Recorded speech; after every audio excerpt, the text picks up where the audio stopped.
如何心事终虚化？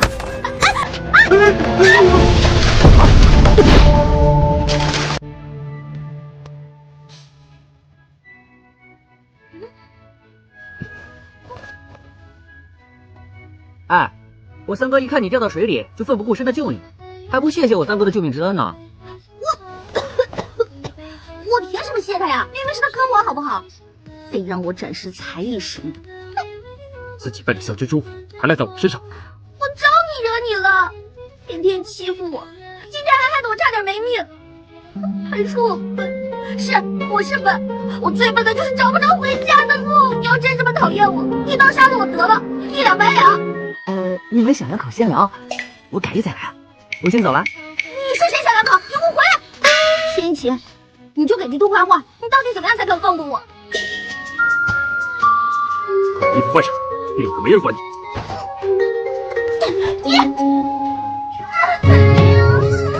灵犀王到。表哥，儿臣参见母后，青柔已无大碍。啊，那就好。尹青柔是我魏国门的王妃，就是我谢延琪的人。当今世上，只有我一人可以让她受委屈。母后，今日就请您给儿臣做个见证，从今以后无论是谁，若是与青柔为敌，就是与我谢延琪为敌。儿臣告退。表哥，你看，怎么能这么不分轻重？万一真的闹出人命来怎么办？我也没想到，表哥他会那么着急的去救那个尹晴柔啊。即使是你表哥没事，可万一那个尹清柔有个三长两短，老三还不埋怨我一辈子吗？姑姑，你说过要帮我的。我是打算让那个尹清柔知难而退，可我不是要她的命啊！这下怎么办？胡闹！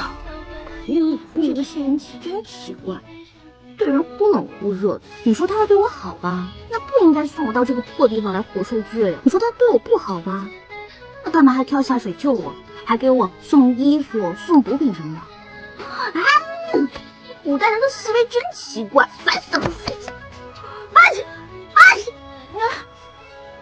完了，我难道要感冒？这可是在古代啊，万一得个肺炎什么的，那可是不治之症。要不先洗个热水澡？哎，不行，没有木炭，那怎么办？皇后娘娘，跟她借，她肯定不在乎。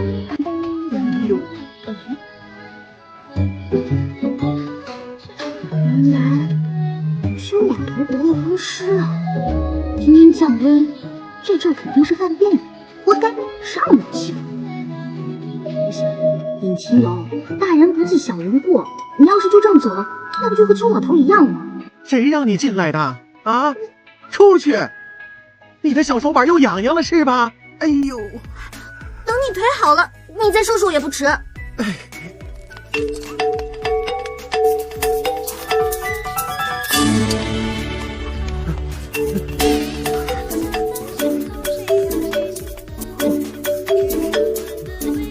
怎么样，舒服多了啦？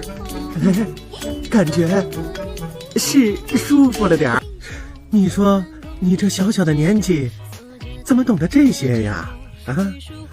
在我老家呢，我父母也有风湿，照顾的久了，自然就懂了。